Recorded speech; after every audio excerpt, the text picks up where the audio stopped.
Hello and welcome to this video about Python for data handling.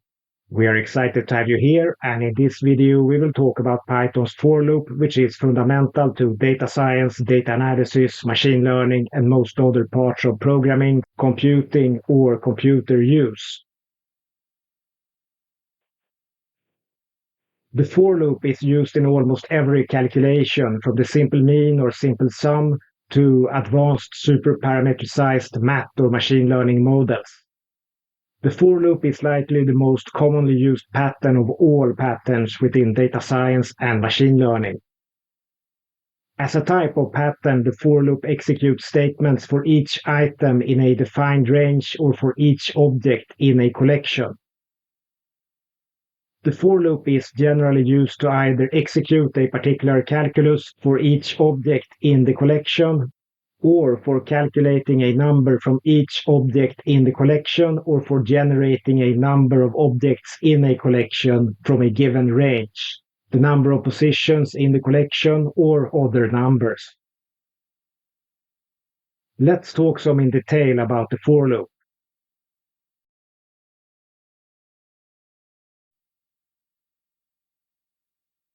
Now we'll talk about the for loop in more detail.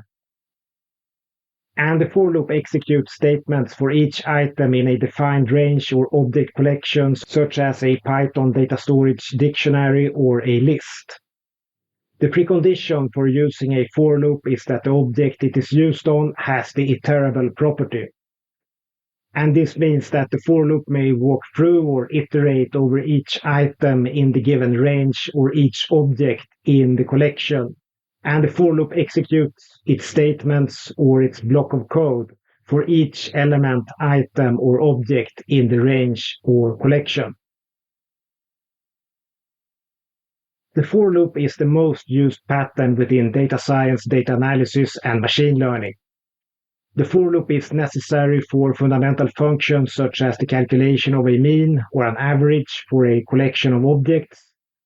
And this is because the calculation of the total and the divisor requires that each object in the collection it is used on must be touched or read at least twice or 2 times at once by the algorithm to calculate the total sum of the values of the objects and to calculate the total number of objects. Let's take a look at the screen. And here we have an example of a very proper for loop code that reads the content of a Python list and prints the content to screen. A second way to use the for loop is to calculate, for example, a parameter from each object in a collection or Python list, here exemplified by the calculation of a simple sum with the currently read-only for loop. A third way to use the for loop is to use it to populate a collection with generated objects. Here on the screen you can see a list where the for loop creates the index externally using the range function and inserts a random integer value in the list at each of the generated indexes from the range function.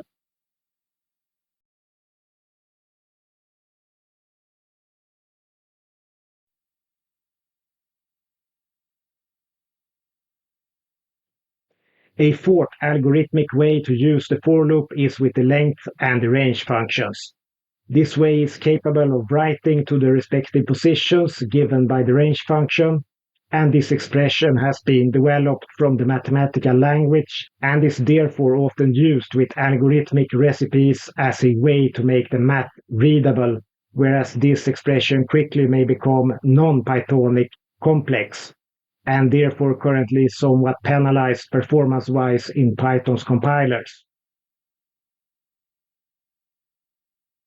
A fifth, more Pythonic way to use the for loop is with the enumerate function, which creates an index in a less flexible way than the range function, but is way more Pythonic, often with the same compiler footprint as standard range and length functions. A sixth very interesting way to write for loops is Python's list comprehensions.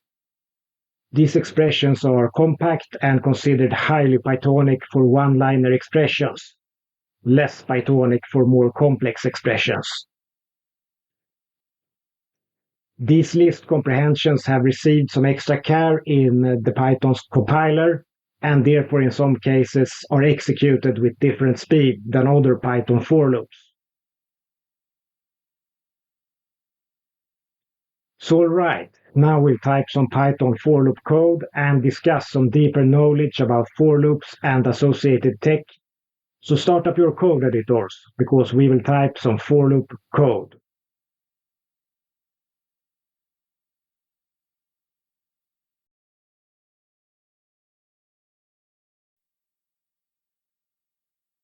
Alright, having started our code editors, we will type some for loop code centered on using Python lists with integers to show and explain some of the magic with Python's very expressive battery of for loops and some specialized functions.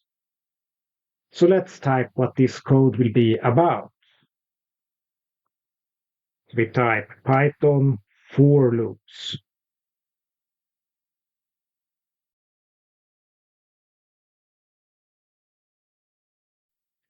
And we will begin with creating a Python list with integers, which we will use for showing our for loops.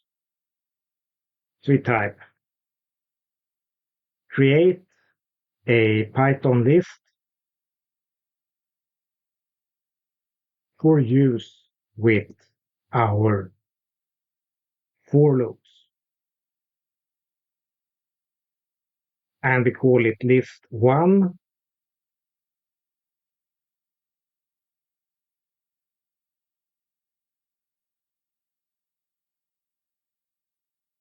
Equals 1, 1, 2, 2, 3, 3, 4, 4, 5, and 5. And we will print our list1. So let's run this code. And here we can see that we have a list of integers. And now we will use Python's simple object-oriented for loop to read the integer objects inside this list. We type for item in list1 print item.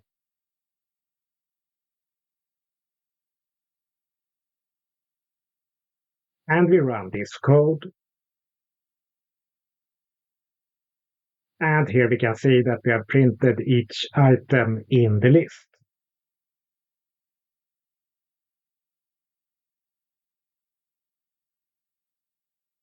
And we will say that this is the currently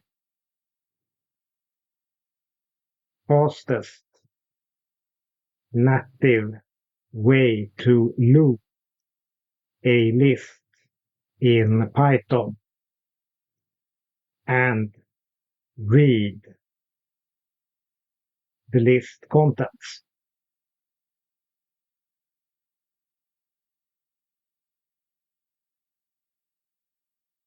And we will say that currently Python doesn't allow you to use this fast method to manipulate the content of the list without additional complex additions. And maybe this will be implemented in Python 4 because this way of typing for loops is very appealing and it is very nice and very easy to read and understand. And we must say that despite the alleged speed of this for loop, it is possible to increase the speed of this expression using faster languages to increase the speed 10 times to 100 times, or with machine assembly languages even more, possibly to speed up this type of code 100 to 10,000 times. Yet this ordinary Python code is fast enough on a 5-year-old computer. in 2025 for millions and billions of data points. And this is something to consider when coders discuss the speed of an expression in the execution phase as compared to actually designing the code and plan all its use.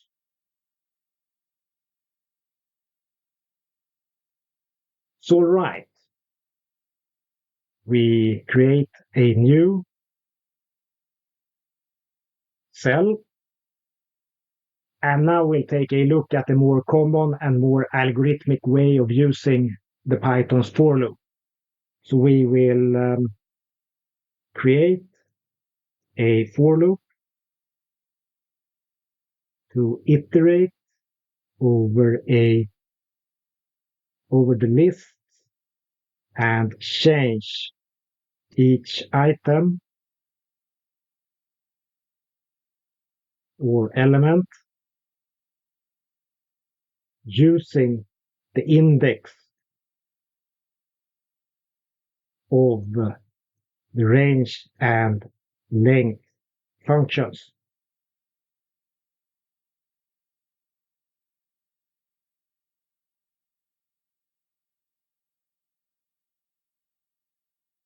To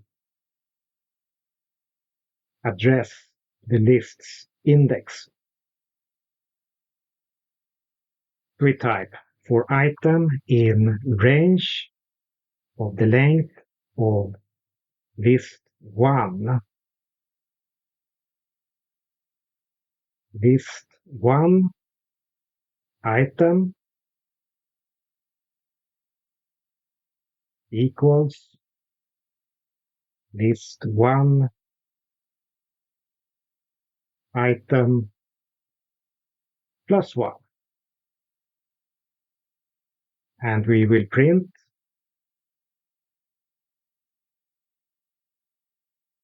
list 1.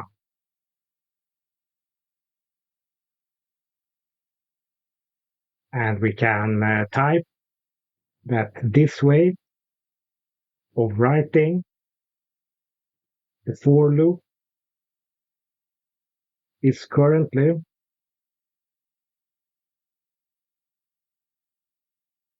because of Python's compiler equivalent to a more advanced Python for loop with the enumerate function. So let's run this code. And here we can see that we added 1 to each item in the list.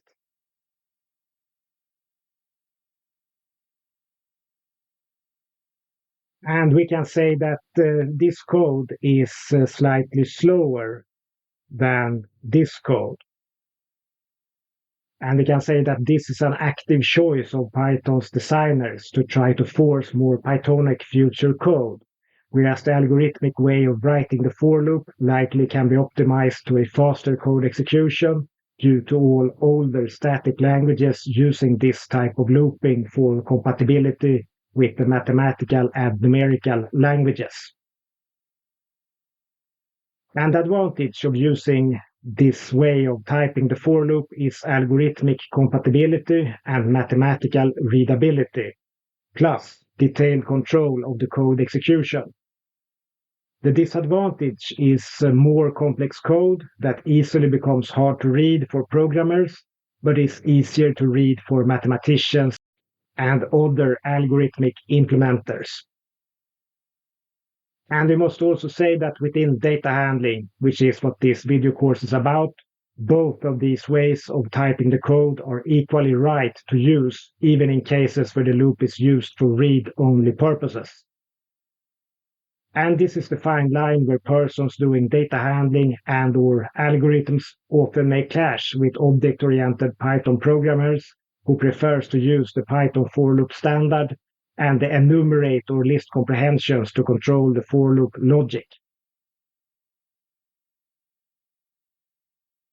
So, let's take a look at using the for loops with Python's enumerate function and list comprehensions.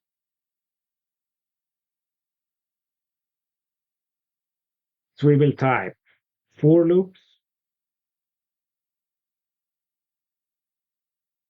can be used with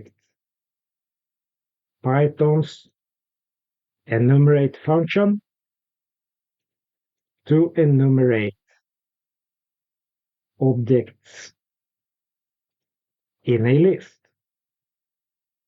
So we type for num item in enumerate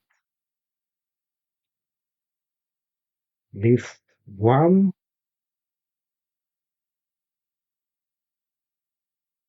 list 1 num equals item plus 1. And here we can type that num is the index and item is the value.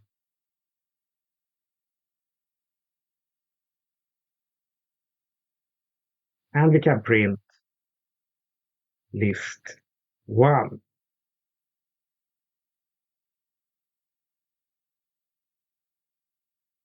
So let's run this code. And here we can see that we once again added 1 to each item. And about the enumerate function, we can say that in most textbook cases, the enumerate for loop will generate the same machine code as the range and length function. And this is related to the list and its implementation, where the first object always is labeled 0, the second 1, the third 2, and so on. But here we have an important difference, because the enumerate function is, however, able, or it is possibly able to generate a different index from the list than the range and length function can generate from the range function. And this is two different sources that almost always yields the same result.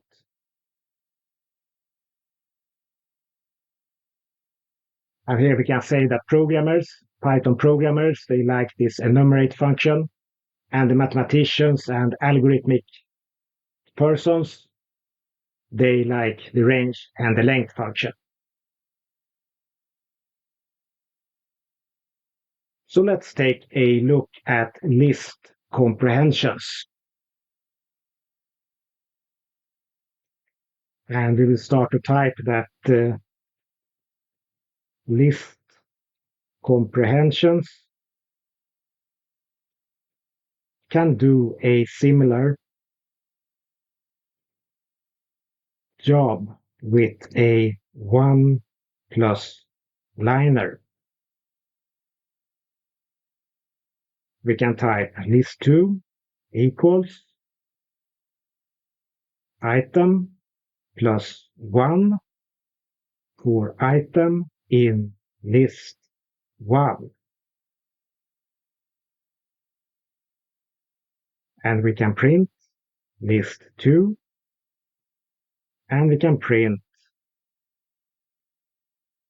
list2.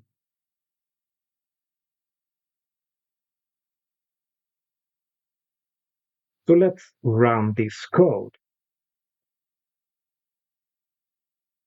And here we can see that we once again added +1 to each item in list 1.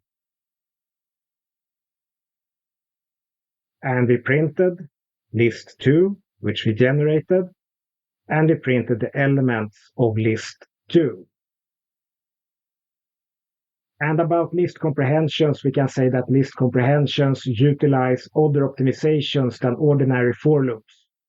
And once again, this is a developer selection of optimizations for the compiler. And list comprehensions are considered extremely Pythonic for one-liners using a one-dimensional list, but may grow non-Pythonic with multidimensional lists and advanced expressions. Because these algorithms can be very complex and they can have many lines of mathematical expressions that must be translated to code. And these list comprehensions may not be easy to read and becomes non-Pythonic with multiple dimensions and complex expressions.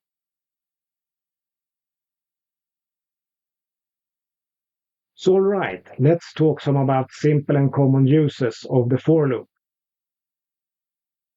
We type the for loop can be used with other operators than plus, add, for example, multiplication.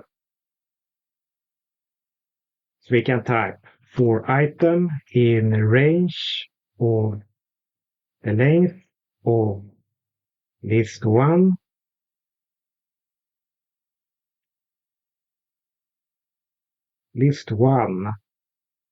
item equals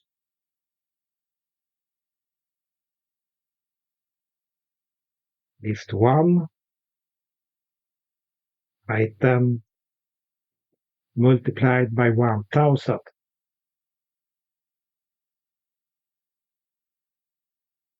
And we can print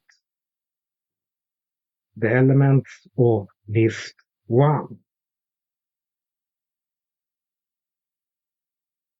So let's run this code.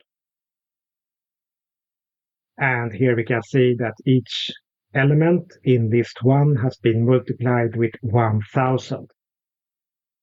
And in this case, we made this range and length for loop a one-liner.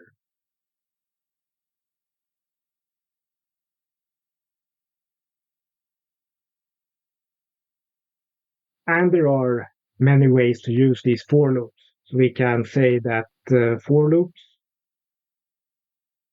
can be used for many types of tasks. For example, to iterate over lists of strings. We create a list animals and we give it a dog, a cat, a horse, a bull, and a cow.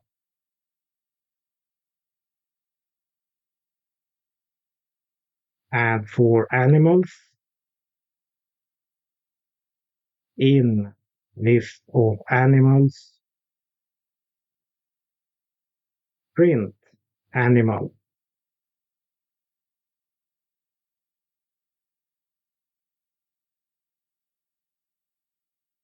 And let's run this code.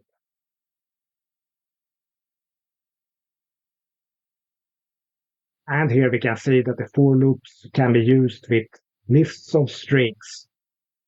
And as you can see, this is very easy to print. It is very little code and it is very effective. And we can also extend this example to the enumerate function. We type for loops can be used with Python's enumerate function to enumerate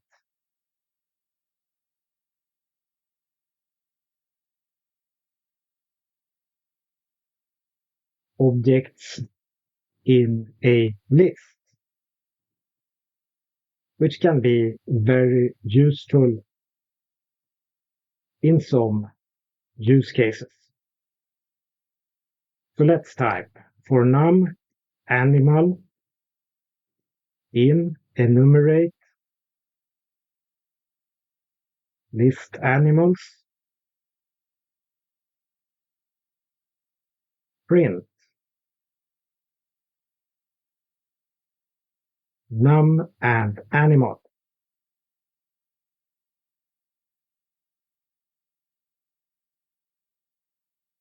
And we can say that this can be a very useful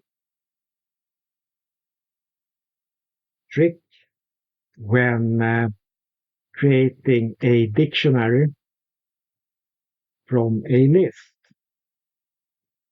considering the need for unique keys to create a dictionary.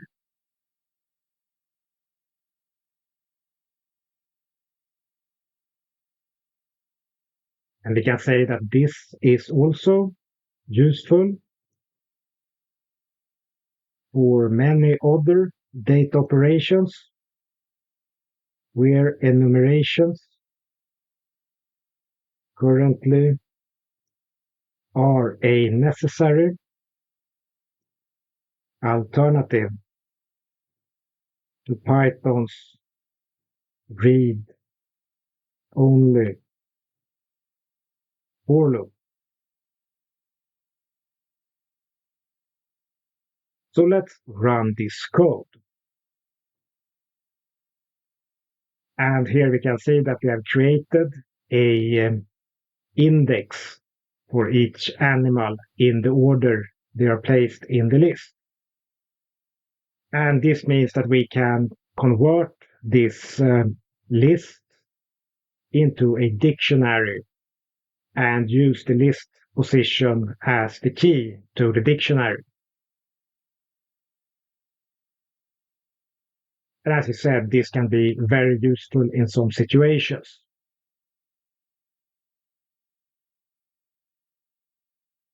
And now we'll take a look at the range function. And we can say that for loops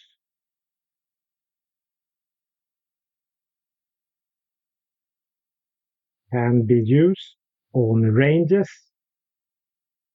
or part of lists or collections. And we will use list slicing with for loops. We type for animal in list of animals, and we can take 0 and 2, print animal.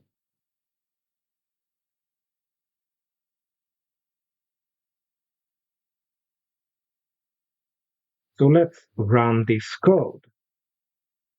And here you can see that we sliced away the last 3 animals and only printed the 2 first animals.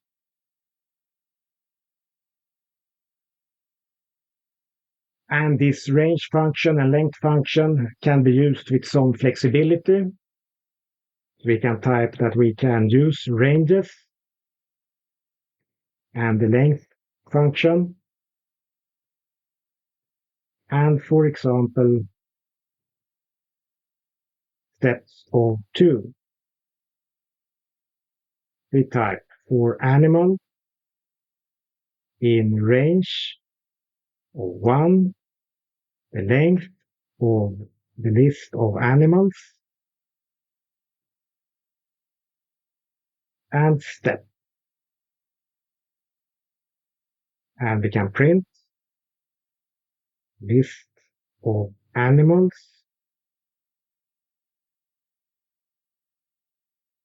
and the respective animal.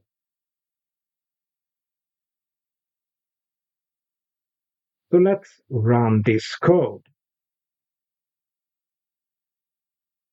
And here we can see that we started on position 1 and we took them in step of 2. So we started with the dog and step 2 is the bull. And then the list ends. So here we can see that these ranges and length functions have some flexibility when they generate list positions for the for loop.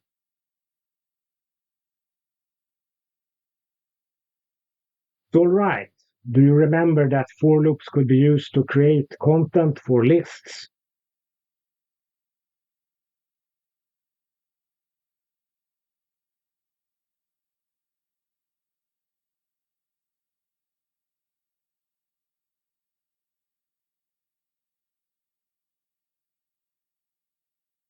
So let's import some.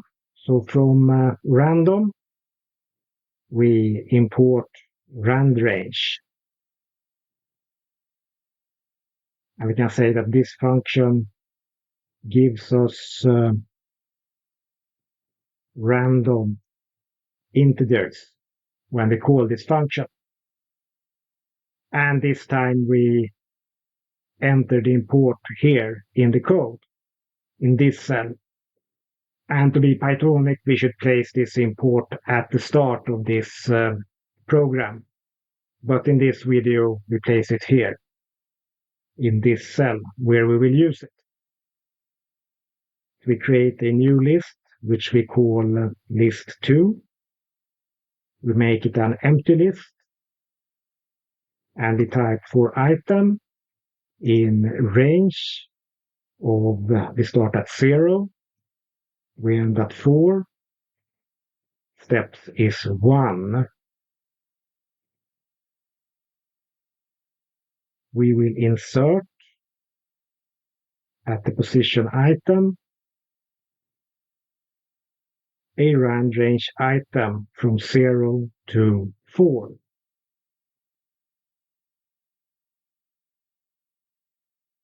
And we will print list 2.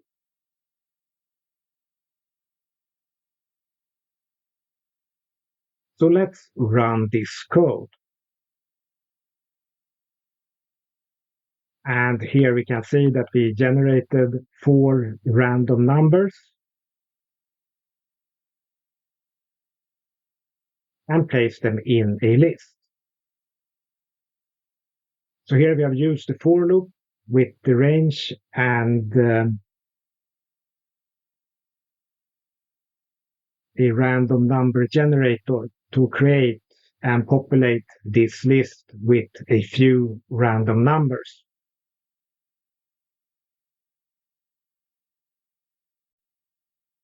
So, all right. Do you remember that for loops often are used to calculate parameters? So let's type. Remember that for loops often are used to calculate parameters. We can type parameter sum equals 0. And for item in list 2, we can type param sum equals param sum plus item. And we can print the parameter sum.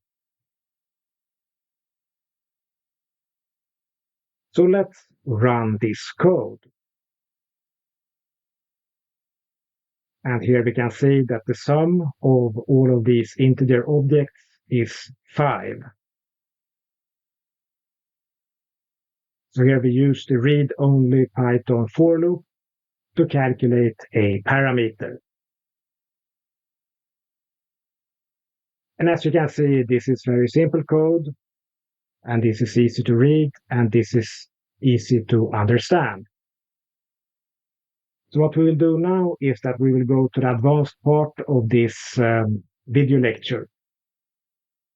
You can type advanced section,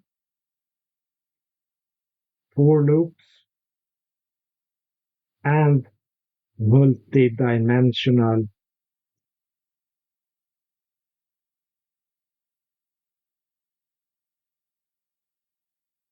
lists.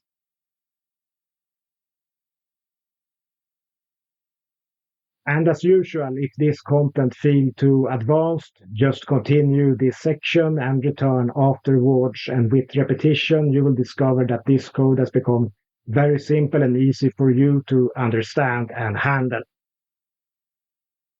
And now we will begin.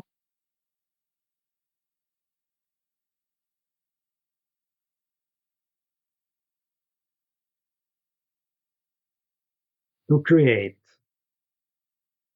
a 2D list with some random integers.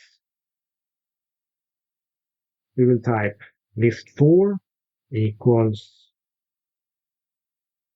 an empty list, list5 equals an empty list, list6 equals an empty list, and list7 equals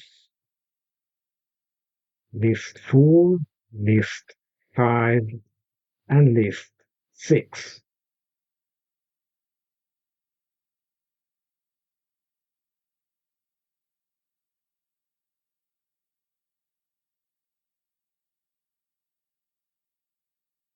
And this code will create an empty two-dimensional list of lists. And we will use a for loop and the rand range function to populate lists with random integers. We type for list in range of the length of list 7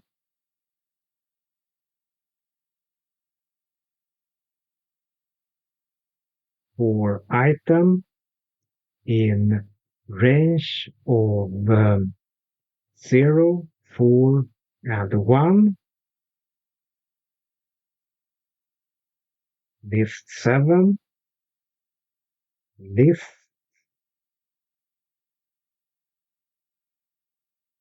insert item, rand range 9.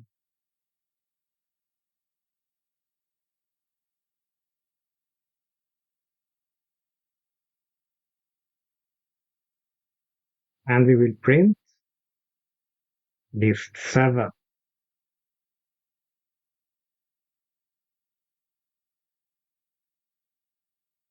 So let's run this code.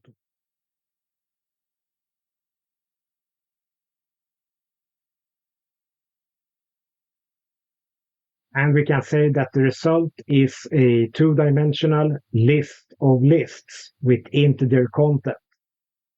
And this is a very common data shape with some resemblance of a simple Excel spreadsheet.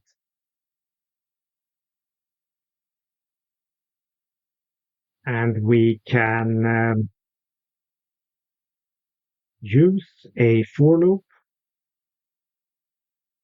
to calculate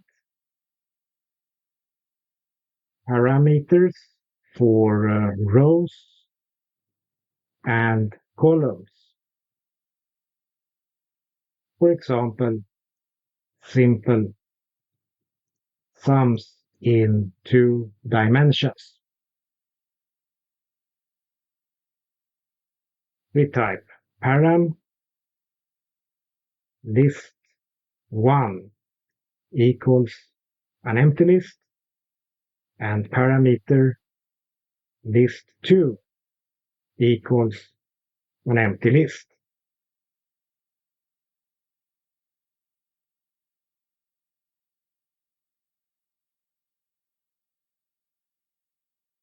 And now we will use a more detailed expression for this calculation. We type this is one of the more detailed expressions for this calculation. It is slow, but gives maximum control of the calculation.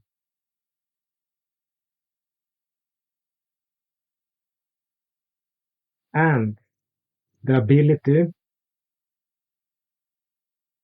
to touch each and every integer object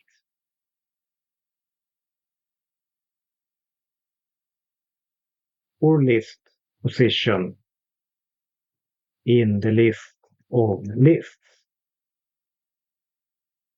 We type for list in range of the length of list 7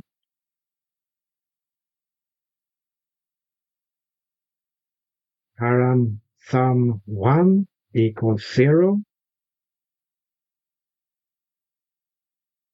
and for I in range of the length of list 7 list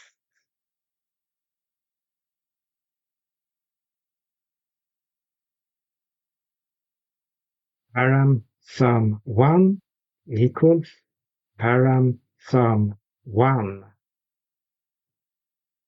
plus list 7 list I.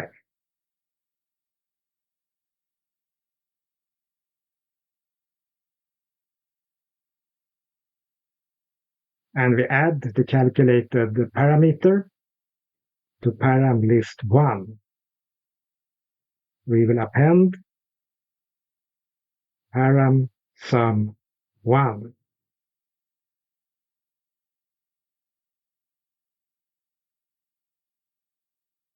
And this is one of the dimensions of this list of lists.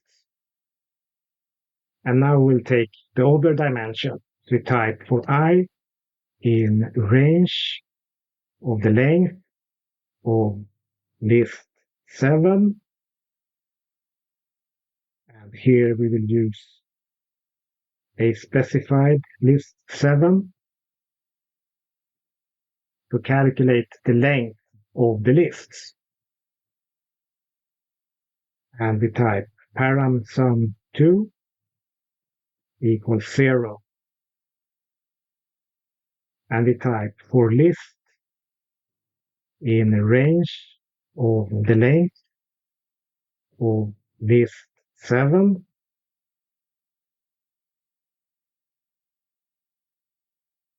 Param sum 2 equals param sum 2 plus list 7 list I.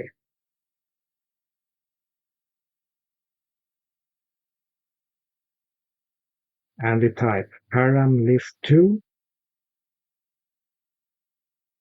append param sum 2.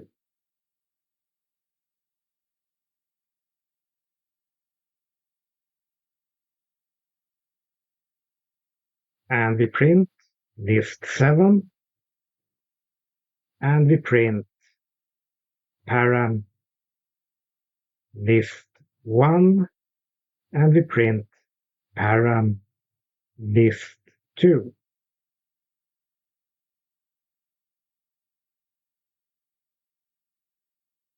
So let's run this code.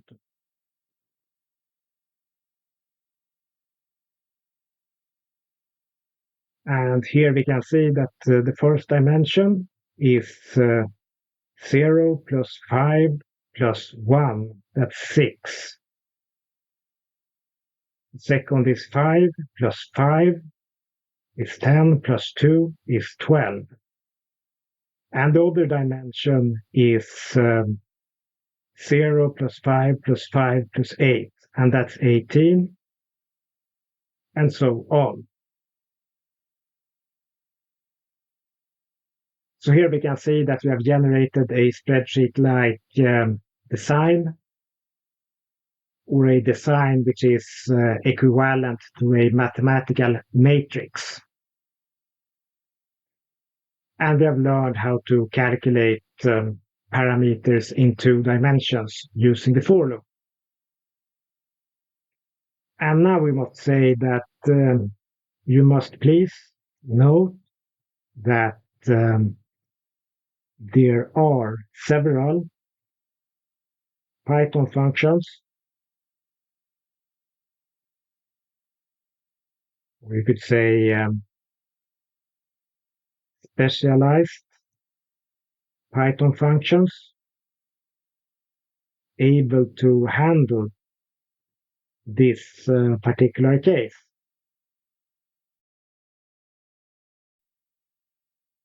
We can, for example, type print list 7, and we can print sum I position for I position in list 7.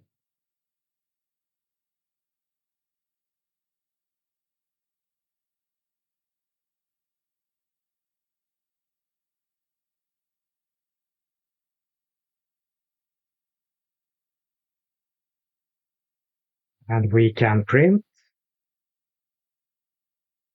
sum of the list for list in zip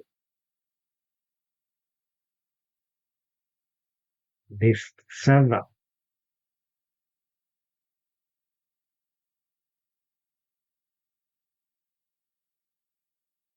So let's run this code.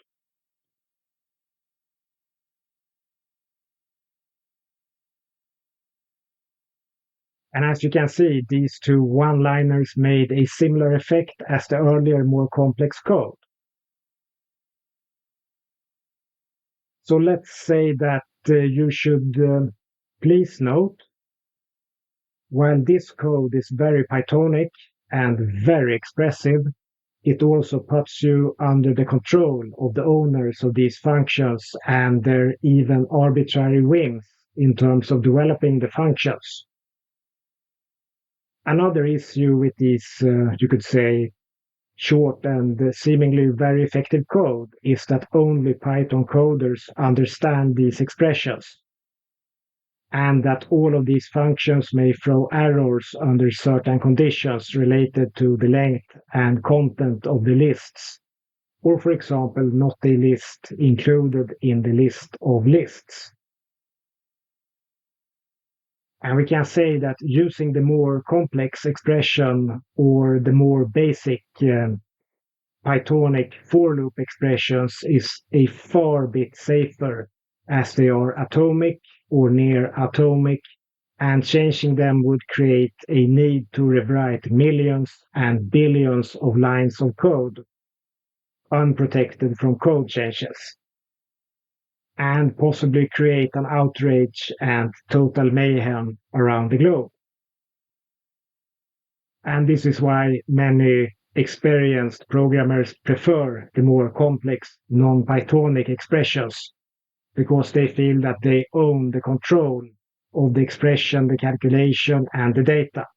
Whereas these short and effective and very Pythonic one-liner for loop codes may be very effective, but also gives away that control and the readability and the ability to take the expression and explain it to a non-programmer, or, for example, the persons who are doing the algorithms and all such things.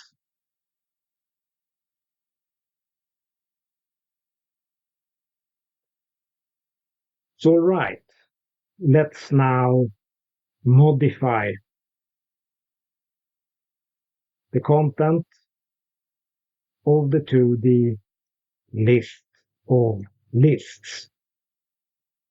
We can type for list in range of the length of list 7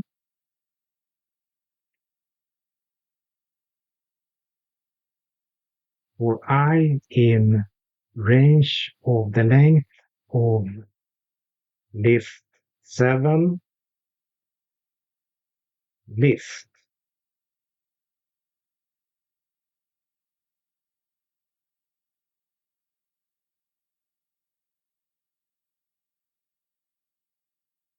List 7 list I equals list 7 list I plus 1. And we can print list 7.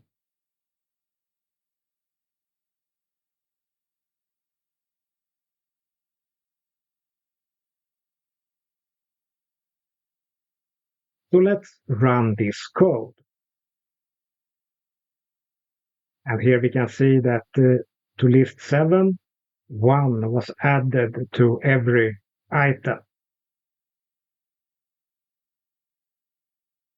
And we can try some other ways of doing this. So we can type or try for list in list 7 for num item in enumerate list num equals item plus 1. And we can print list 7.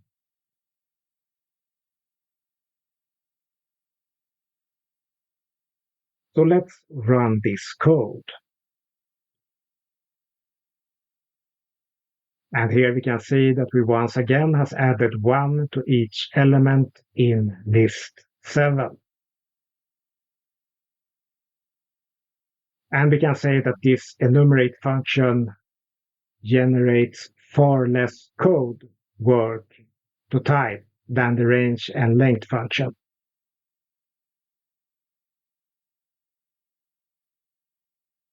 And this can be useful in some situations, but lowers the control a little bit.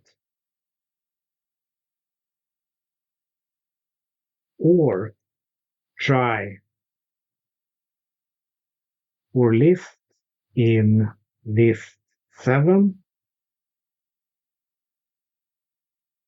for I in range of the length of the list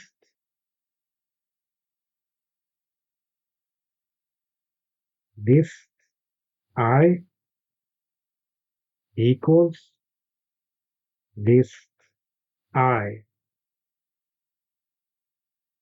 plus 1. And we can print list 7.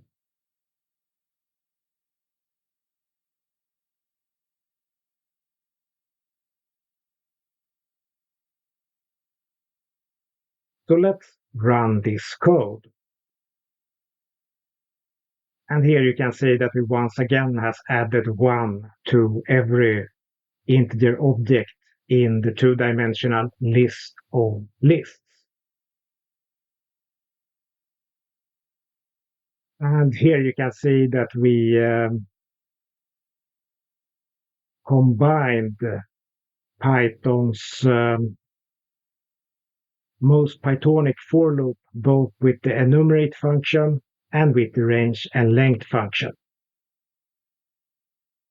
And here we can see that we can make these expressions almost equivalent. So, all right. Now we have a suggested advanced exercise. And this is to rewrite the for loops to handle lists of unequal length with integer content. And this is an advanced exercise. And you can do it as you please. And when you have completed it, you can be proud, because then you know that you could, for example, create the inner workings behind a Excel spreadsheet or in a database or any other spreadsheet like data source. So, all right, now you have learned to use the extremely common and useful for loop, plus you have gained advanced knowledge in the use of the for loop on multidimensional collections such as Python's list of lists. And you have also learned how to use the for loop to generate data for a range of numbers. You have learned some deep knowledge about Python's for loops, their use, the under the hood machinations and tech decisions, and you have been shown some specialized functions which are useful with for loops or as alternatives to for loops. And in the next video, you will learn even more. And we look forward to see you in the next video.